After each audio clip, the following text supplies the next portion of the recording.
Well, hello and welcome to another episode of Black Entrepreneur Institute Live. We are excited to be here with you today. We're back for another amazing show. I am Cedric LaFleur, your host for today, along with my co-founders, Miss Angela Hooper-Minifield, Mr. Damian Johnson. Dr. Nicole Rankin will be back next week. She's just tuning in right now, but she'll be back next week with you. We have a great show planned for tonight. And, you know, it's First Tuesday. So that means that we have an amazing lineup of business owners who are making an impact with innovative ideas. You know, one of our guests today says, life only makes sense in retrospect. A life, a career can only be lived in real time, and therefore nothing is predictable or inevitable. Now, tonight we're going to jump right into the show, and that's why you see our two guests on here. And trust me, you're going to get to hear from them and talk to them. But you know, we always like to do a proper introduction of our guests, so we're going to do that right up front as well. So I'm confident that you're going to enjoy our guests. In fact, you might want to get a pen and paper, because some of you in the audience may want to contact them after the show, because you may be interested in their topic tonight, and that's talking about radio. So be ready with pen and paper handy. These two individuals are in the business of building online radio empire. Bill Eastman started International Business Growth Radio, IBGR, in January 2020. Just this year. He said it's a culmination of over a decade of radio business, and both on the front end and the back end, meaning the back office. He was behind the mic. He may be an engineer and doing a whole lot of other stuff. So the starting of IBGR was just inevitable. His career and his life experiences was preparation for this radio station, creating something that is needed but never successfully created before: business growth radio. So Angela and I know both of our guests very well, because we partner with them on IBGR.Network, Profit Radio, by the way, with our own weekly radio show. Angela hosts the People Side of Business Thursdays at 1 p.m. Central Time, and I host, as you know, Talk Leadership with Cedric on the radio. Everybody needs a little TLC on Thursdays at 2 p.m. Central as well. Angela, why don't you do the proper introduction of our guest tonight? Thanks so much, Cedric. Well, it is truly my honor and privilege to do so. Both Bill and Donna have been instrumental in helping me grow as an entrepreneur. So let me start with Bill first. Bill's respect for entrepreneurship was really part of his early life.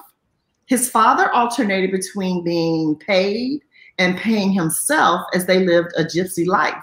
So after studying engineering, he joined the United States Coast Guard as a marine scientist and meteorologist. It was this early life experience that taught him the value of hard work and the need for precision. They were the only agency of the government conducting non-military oceanographic research to find people in distress and protecting the environment. But it also taught him the power of a compelling mission, making a difference in people's lives. So over the rest of his career, he worked through the ranks to achieve the rank of chief and finally a Mustang officer. He was later selected to join a group representing only 3% of the entire officer corps.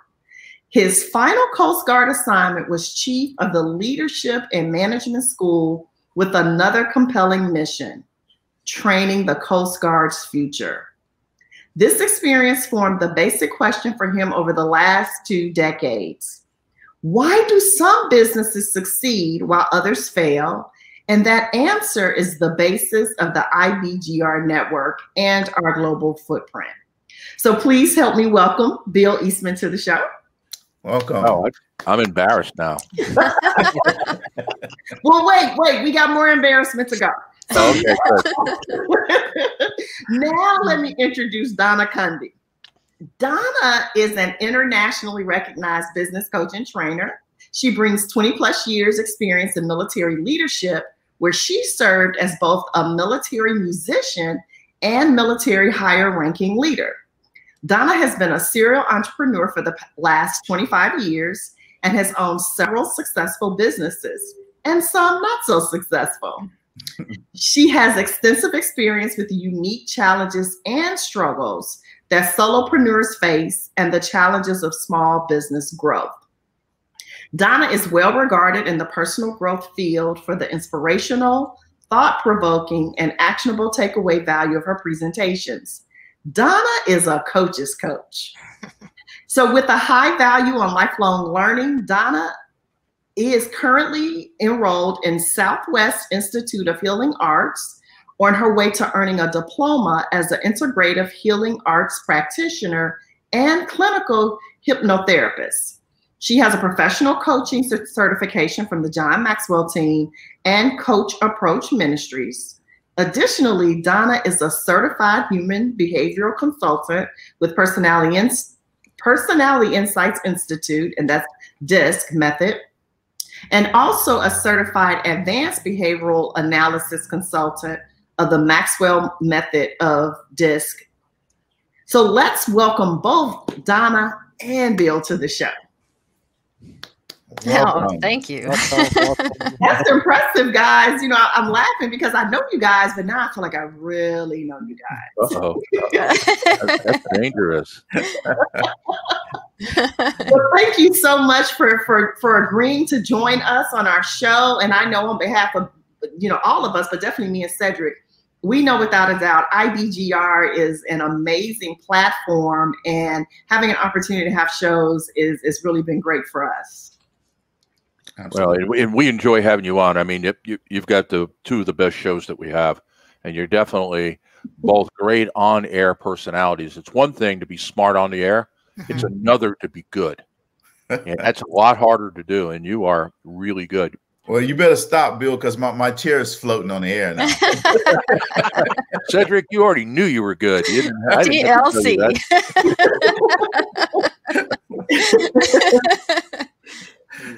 So, okay, let's just jump right into some questions. So tell the listeners about your journey to entrepreneurship and how did you get where you are today? Let's start with Donna first. Well, I appreciate that question. I think that if there are entrepreneurs that are born, I think I was one of them. I can remember as a kid, I was always organizing the yard sale at my house all by myself, little kid. And my mom still tells the story about how I was able to sell an electric fireplace in 90-degree weather during one of the yard sales. That, you know, it's just part of me. It's always been part of me. And so that early journey led to several different businesses, and finally culminating here at IBGR. I think I've found my home. I definitely think you have too. That's been a part of it. Donna is definitely a coach's coach because she's just always coaching me up, always so positive, and I just love working with her. And so, Bill, let's hear about your journey. How did it culminate here? Well, I think for me, the moment is you talked about my experience as a kid, and I grew up in a kind of it was an interesting life in that nothing was permanent. In other words, we were moving a lot. I was going to a lot of schools. And so there's some bad to that, but the good is you learn to be kind of self-reliant. My moment came when I started, I was working large corporate consulting, and I had an opportunity to go to Africa. And it was a gig for a company that was working for United Nations development programs. And originally I had turned it down because I looked at the fee. I was going to be gone a month.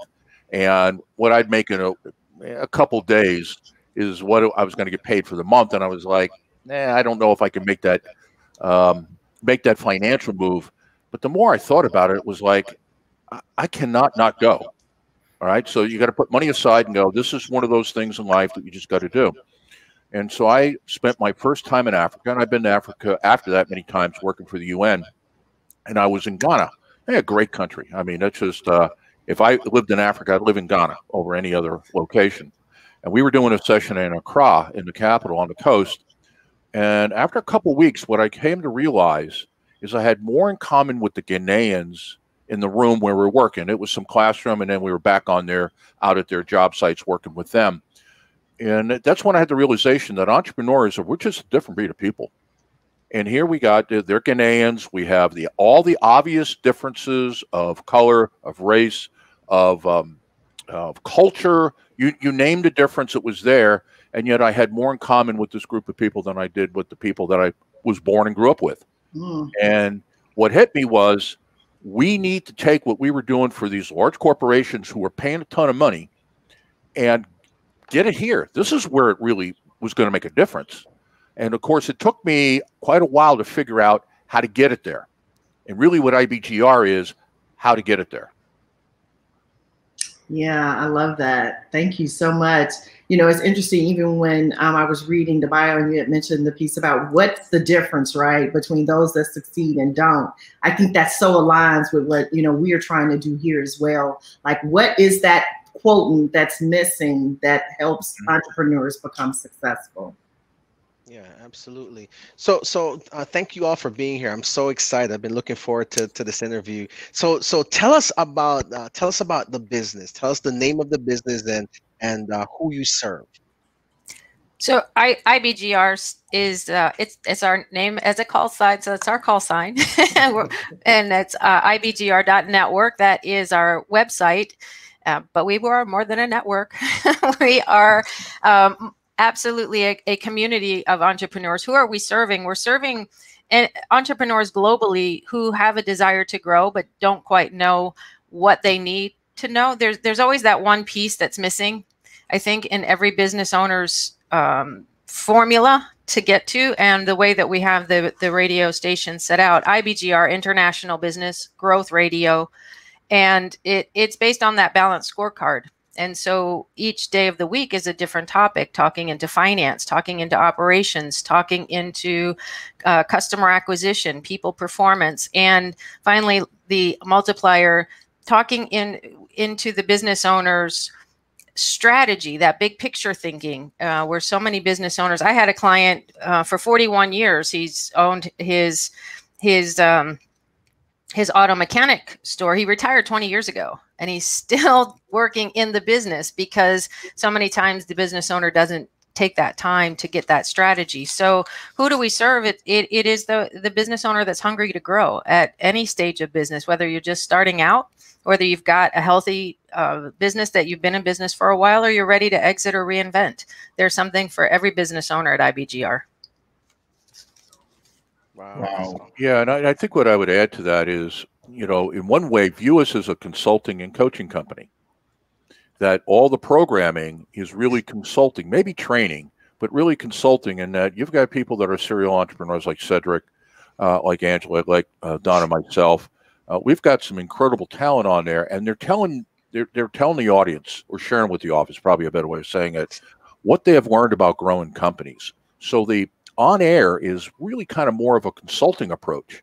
The community that we're building and have built is more of a coaching, in that if you come in there and you become part of that, you can get the type of one-on-one help that is really difficult, if not impossible, to deliver on the radio.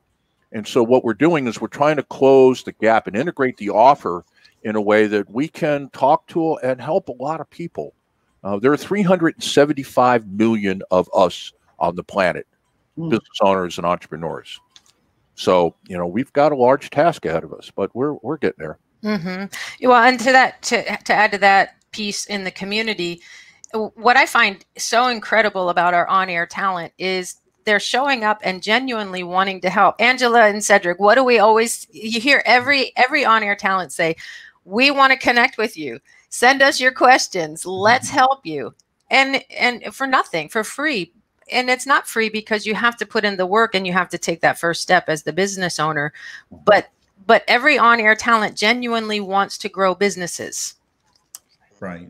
Absolutely, and that's the thing that I like about what we're doing on air, and you know, kudos to you guys for having a vision to do that. So, you know, Bill, and this question is more toward you, since you kind of founded this, but really, why this business, and really what separates this business from the rest of the industry?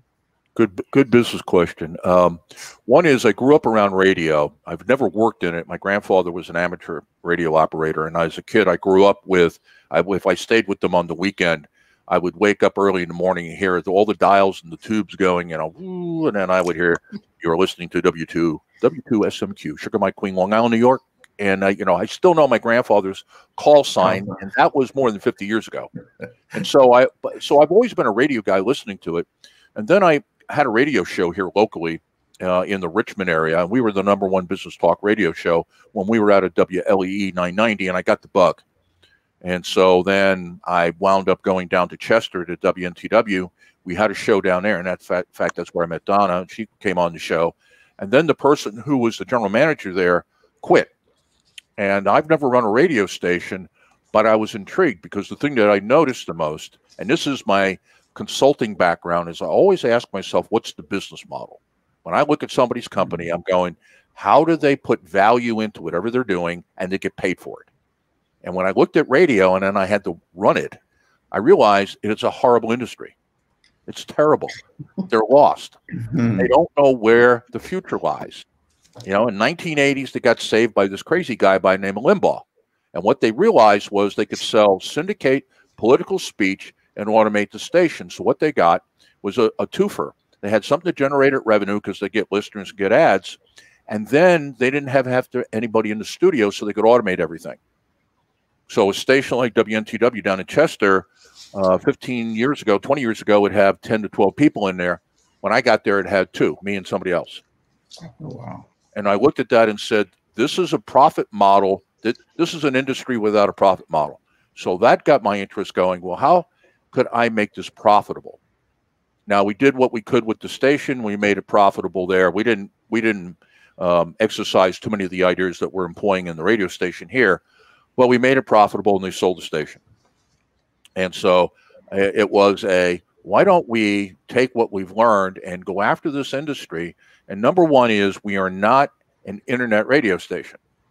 Even though we're on the internet, and that's how we're broadcasting, we're a radio station where we made the strategic and financial decision to not get a broadcast tower, get a license from the FCC, and to have them dictate to us what our power was and what was our audience. And so here in this area, even if I had WRVA, which is the big dog here with 50,000 watts, I still don't have that big a footprint. If I go to the internet and I run a radio station, but I use the internet as a broadcast tower, I have 7.5 billion people around the planet I potentially can go to. And of that, 375 million is our estimate, about 5% of the population, are people who would be interested in what we're doing in the programming. So I'm doing a combination of going back to old radio, the way it was in the 30s when your grandparents listened to radio. At the same time, doing a lot of new stuff with it. And so that's why we went in this direction. So that was kind of my 2 cents of why I saw this as an opportunity. Instead of buying a radio station, why don't we just invest all of it into this and have a worldwide coverage? And then it would solve the thing that's been bugging me is that, you know, I want to put a signal in India. I want to put a signal in Africa. You know, Australia's doing fine. We'll help them out. Europe's doing fine. We'll help them out. But, you know, I've worked in Ghana. I worked in Nigeria. I've never been to India, but I'm dying to go there. And how do we get our signal there? Having a tower in Chester, Virginia is not going to get the signal into Accra or Kumasi or Lagos or Jos in Nigeria. Wow. Well, you know, it's amazing. So to our audience here, I want to make sure you picked up on all the nuggets that Bill dropped. Okay. See, because if you're not reading between the lines, you're going to miss these nuggets. So I want to point them out, right? They're powerful. One, he said, so we really have to disrupt what's happening right now. Right. And disruption happens. So I'll give you an example. Netflix disrupted Blockbuster, right? Yeah. Amazon disrupted everything, right, to take us to a whole nother level. That's exactly what Bill is saying. And the same thing with like Sirius and XM satellite radio disrupted terrestrial radio to go to a whole nother level. And that's exactly what Bill is saying. I mean, here's a nugget. He said this was a model, an industry without a profit model. See, entrepreneurs, what you're trying to solve for is how to fill in the gap and make it a profit model for your business, right? Bill just dropped that nugget in there for you. See, you might have missed that. Now that's I want to make sure you get that. He said then his question was how to make this profitable. It wasn't, well, I just got to go do it. How do I make it profitable? See, that's what you want to do in your business as well, right? So you got to pick up on those models. Then he identified his, what we call in sales, the TAM, the total available market. He said 7.5 billion people is the total available market. Now, if you can't make a profit in that, then something's wrong. Okay. And if I don't, you got me feeling real bad. So to our audience, this is why I said you need to have your pen and paper tonight. Okay. And later on, we're going to talk about what they're doing for on-air talent, right? And if you want to be an on-air talent, we're going to talk about that. So Donna, and this question is for Bill as well, but I'm going to start with Donna. What makes you smile when you get up in the morning? Just knowing I'm making a difference. Are you kidding me? I look at the on-air talent.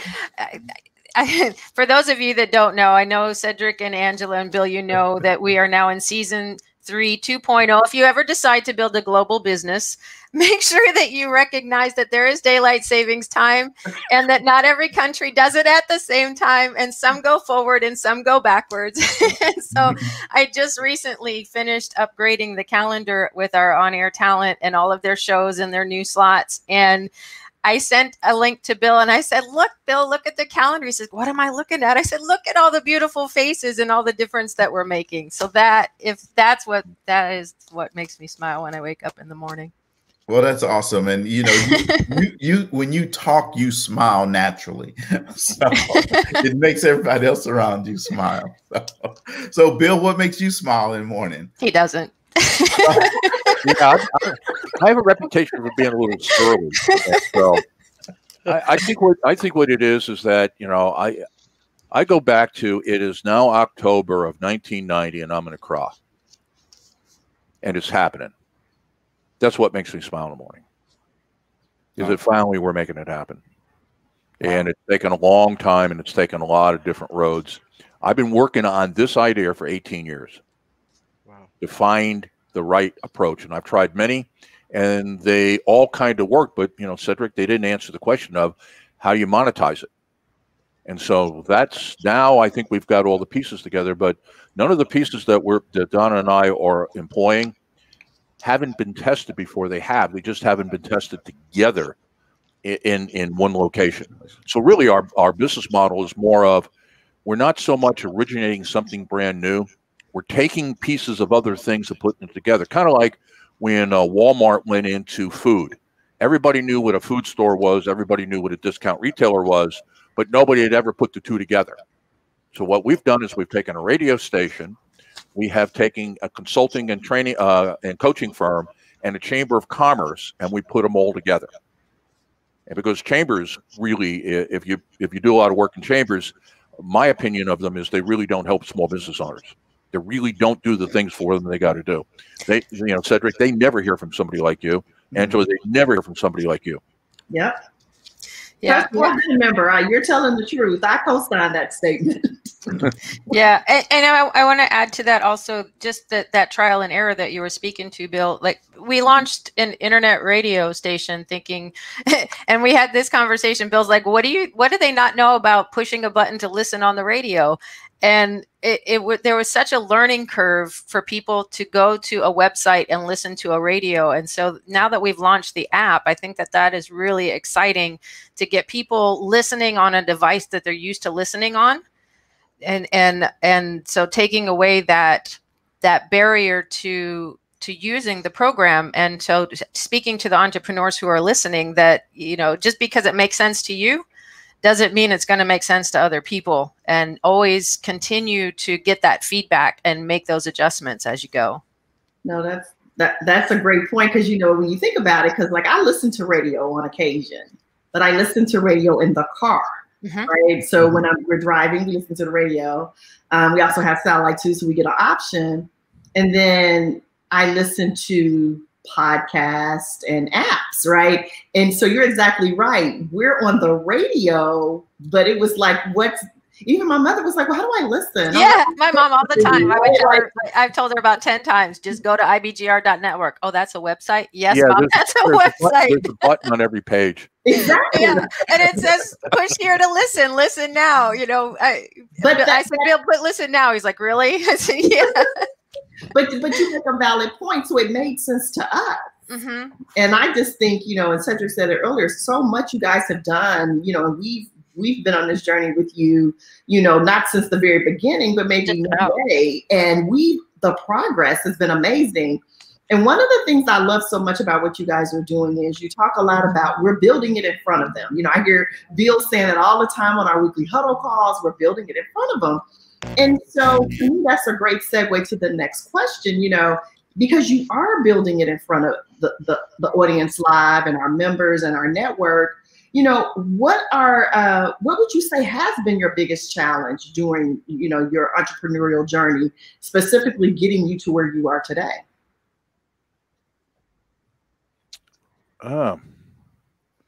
I think the biggest challenge is, and I think Donna hit on it at the beginning, is because it makes sense to us doesn't mean anything.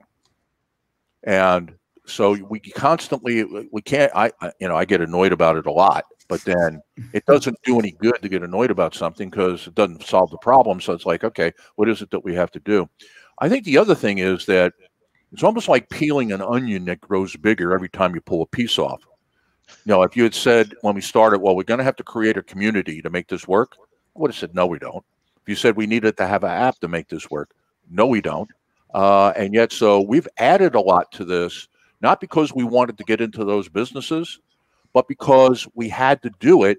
And as it turns out now, over the weekend, I took a day off and I had a chance to really think about it. If you watch what's going on with Twitter and Facebook, and this is over politics, but it is a bigger issue. There's a mass exodus over to this new platform for conservatives. It's called Parlay, but it's spelled like parlor, so that's the term everybody's using. So it's a political thing. Put that aside. What's really happening is that people are tired of the arbitrariness of Twitter and Facebook and all the other providers, and that you could build a business and have a couple 100,000 followers and get shut down. Yeah. And you didn't do it. You don't know what it was. And until you can convince them, you can't get turned back on. And so I went, whoa, so maybe our platform, our community that we've been building to augment the radio show is actually the play. Now, I don't know if that's true, but, yesterday I was just going, well, you cannot be stupid enough to let that go by. I could be totally wrong, but I'm now thinking that our community might be the biggest play, because you can build your company. We never thought of it this way. We thought about supporting you. But for example, Cedric or Angela, you could bring your customers in, use Google, use Facebook, for example, groups to get people. But then you could build your own community on the platform. And our TOS agreement is really simple. Our terms of service: don't do anything illegal. Okay, you don't do anything illegal. You're welcome on the platform because you're building a company. How can we help you? And then we only gain if you're building a massive business using this community. How do I lose that? I mean, I can't lose in that setting. So that's one of the things that struck me as an entrepreneur, is that a lot of them, you wait until you get it right. And you guys know, some of you know David Wilson. He's got the best quote in the world. And he said, if it's perfect when you do it, you took too long. Yeah. Absolutely. So you do it and you keep going, and then you learn something new. And what you wind up with is, I never thought that we would be doing what we're doing right now. I thought it would just be a pure radio play. it isn't, and it may not. That may be a small piece of what we do here in another 6 months.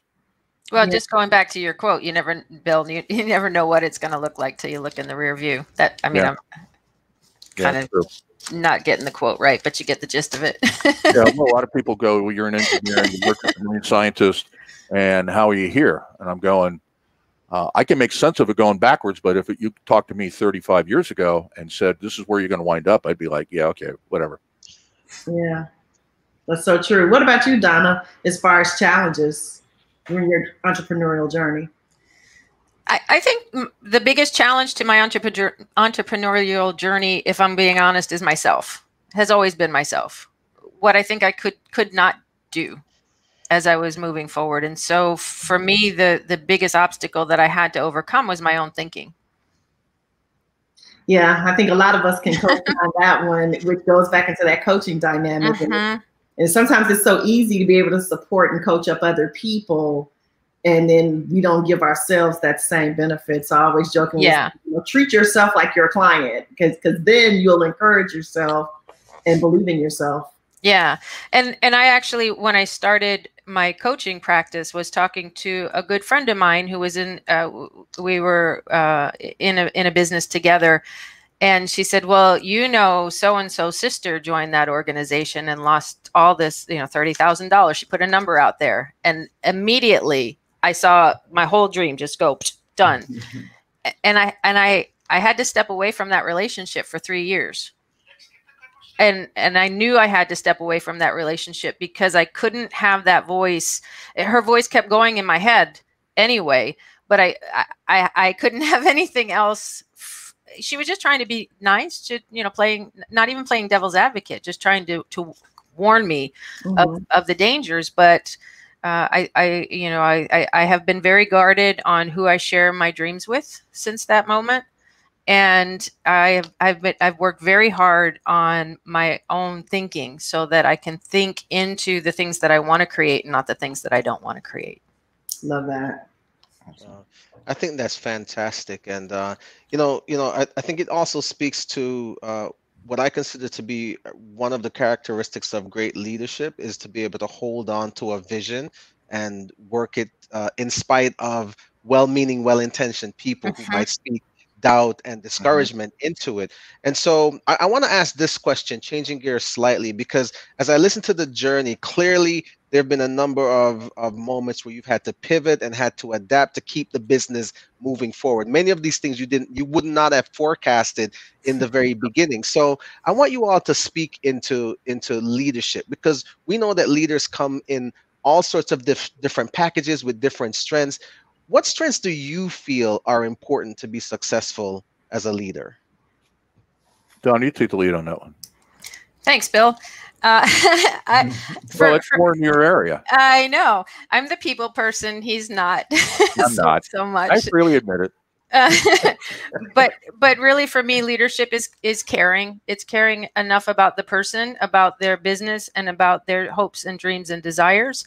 And when you can tap into that motivation, then I have always found that there are people who want to follow. From my gifting and my skills, what I have found out that for me, leading through change, challenge, and tragedy is one of my giftings. So very in the military, we said high up tempo, and it was only when I sat and evaluated. I think that's a big key part of leadership, is knowing yourself and evaluating where you've come from, where you've been, and knowing where your gifting is, and then leading from that gifting. And I've always been the person that shows up as me, and those who can connect with me will connect with me, and I'm okay if you don't, because there's another leader out there for you. Yeah, I would say that, I'm looking, I ran a leadership school in the Coast Guard. I could probably go through a bunch of stuff, but I think now where I'm at is it's kind of three things. One is understanding as the leader of, say, a startup or a business, being right is only half of it. It's timing. If you're right at the wrong time, it doesn't work. And so you have to have a sense of timing. You have to be able to go, I have this great idea and it's been sitting for years, and now it's time to move on it. Or I'm moving on something and it's like pushing a boulder and it isn't going to happen.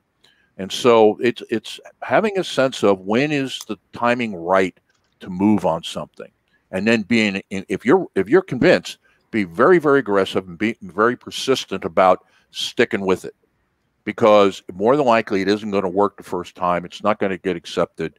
You know, it's kind of like if you look at people who have been entrepreneurs and they were successful in the first run, their first businesses just made it. They have a tendency not to have a second act because they have this unrealistic expectation that this stuff is a slog. There's nothing simple about starting a company and being successful. Right. It is really a challenge.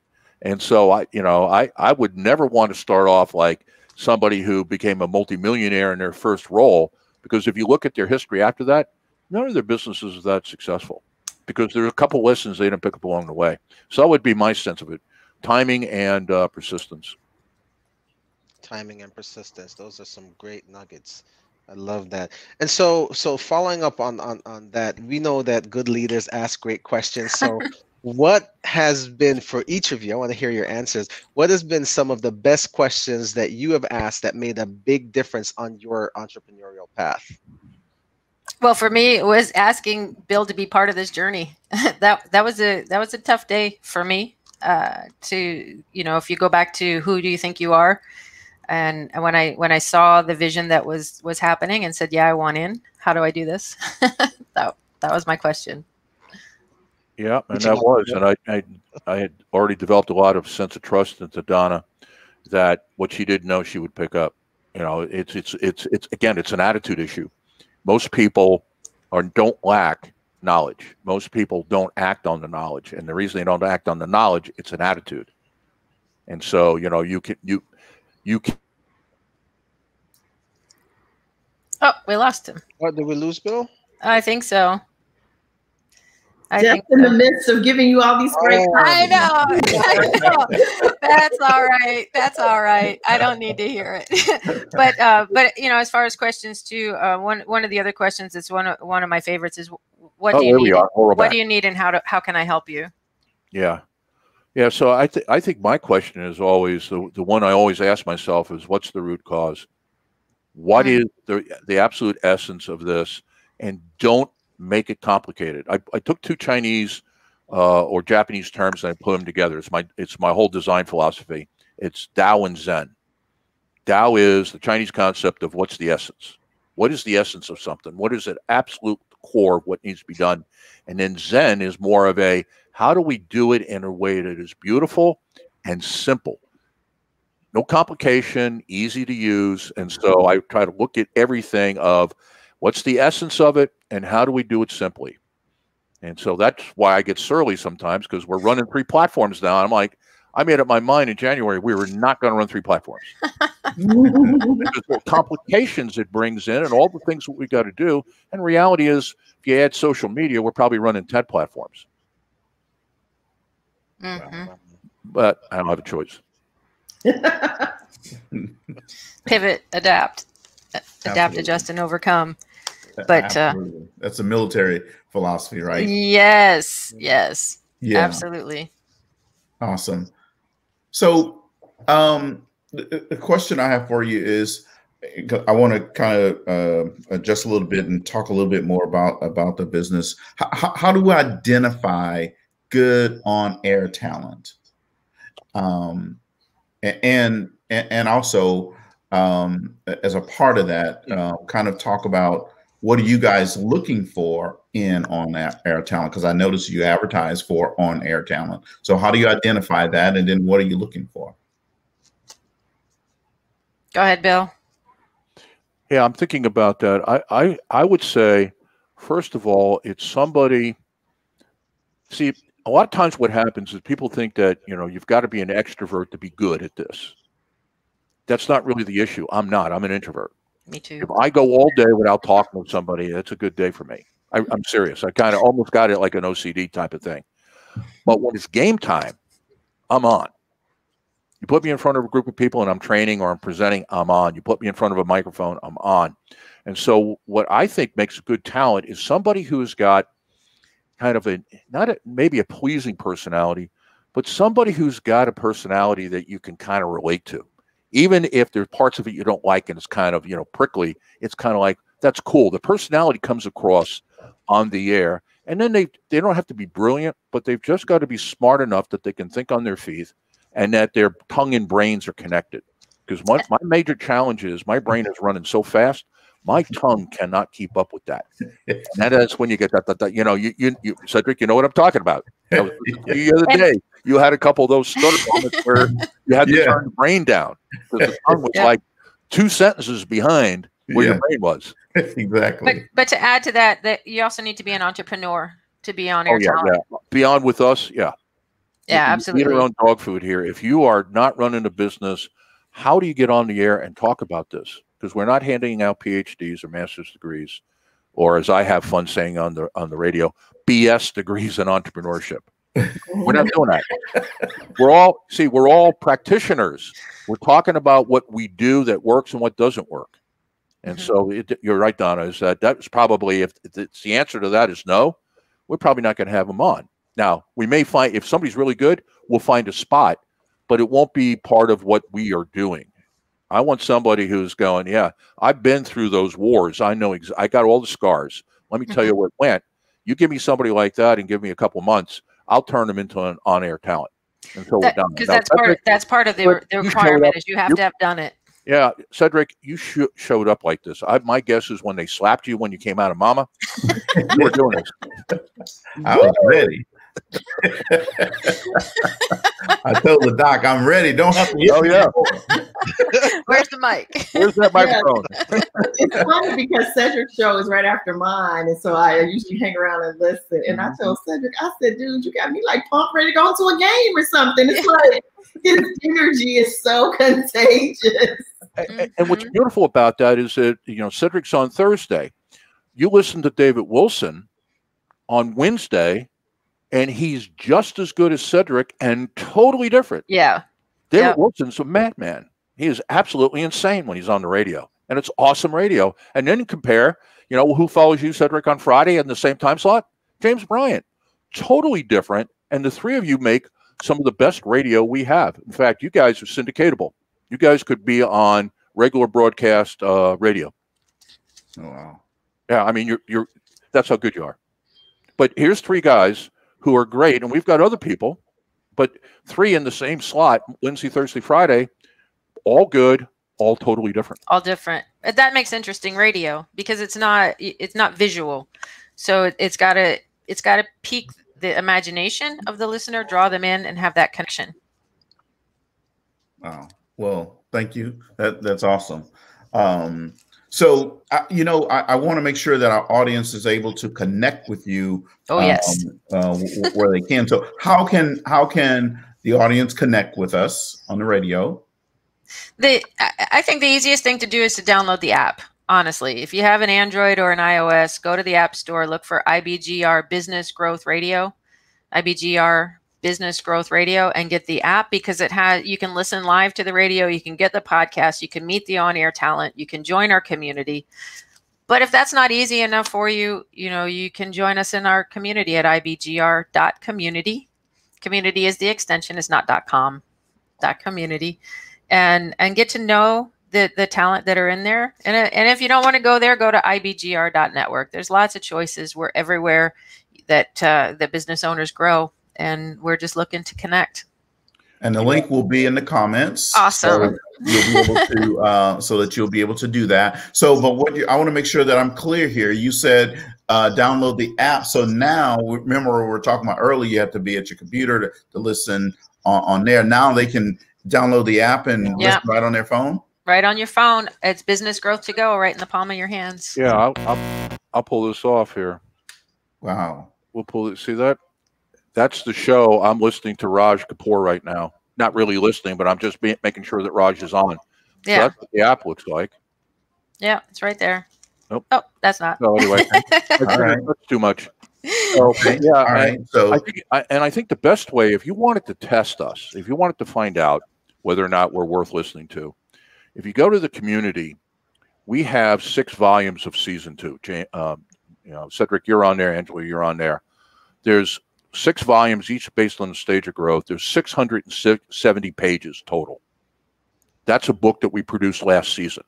Last season content. So if somebody joins the community, it's free. You download them and you look at it, and if that doesn't do it for you, then then we're probably not the right choice. Well, and just to add to that too, Bill, what I'm realizing is it's not just that you can download the book and read it yourself. All of the on-air talent that wrote the book are in the community. So you have direct access to the authors of the material to ask questions. Just takes the business owner taking that first step. Yeah, and of course, at the end of this season, we're going to do the same thing. And we're going to have a book out produced by all of you, and it's going to be different than this book. Wow. Well, that is awesome. That is phenomenal. This time is just like zoomed on by. We could be here for a whole lot longer amount of time as well. So, but I want to make sure that our audience understand this. So one, if you want to connect, just go to the App Store or the Play Store and download the app, and you can listen to the show. You can listen to Angela on Thursdays at 1 p.m. Central Time, 2 p.m. Eastern Time. That's right. But you'll be able to listen to any of the hosts on the show. Also, you can connect with our community at IBGR.Community. And Bill and Donna are always looking for on-air talent. So get the app and connect with them and see if your business is one of those that you can put on there. Listen, if you're an entrepreneur and you're looking to understand how to build your business, then you can absolutely listen there. And that's what we're going to be helping you with as well. So I want to thank Donna and Bill for coming on the show. I totally appreciate you guys being with us tonight. It's such an honor to be here. Thank you. It is an honor. And thank you very much for bringing us on to your network. Absolutely. Absolutely. So, folks, you know that our next, well, first of all, I hope that you have a great and happy holiday season wherever you're celebrating it with your friends and your family. Angela, I know you guys are probably going to be doing a little bit of partying, right? No. No partying. Okay, all right. Well, Damien, you have a house full of kids, so you have no choice. No, I'm the queen of stay at home and safe distancing. You can party in your house. Damien, you have kids, so I know that you're going to have some a lot of fun for Christmas. Hey, Cedric, there's always a party at my house. When you have as many little kids as I do running around, there's always a party happening here. Yeah, there you go. So, but you guys out there in the audience, you guys have a happy and prosperous holiday season. Now, I want you to understand something, folks. The Black Entrepreneurs Business Bootcamp, the next one starts January 5th, Tuesday, January 5th, 2021. You need to be in that boot camp. It's an 8-week boot camp. Laying the foundation is what you're going to learn up front. You're going to understand how to identify your niche, understanding how to create your brand. We're going to help you with moving the commas, making money in your business, turning plans into profits. Then we're going to help you get connected with, you don't know how to sell? We're going to teach you how to sell. You want to learn how to negotiate? We're going to teach you how to negotiate. Then we're going to put you through simulations that's going to force you to negotiate and sell. So you're going to get to practice that. Then we're going to help you understand the pitfalls of entrepreneurship and how to avoid those pitfalls. And then finally, we're going to take you through a program called FOMO, the fear of missing out. We're going to help you understand this. Now, the link is below.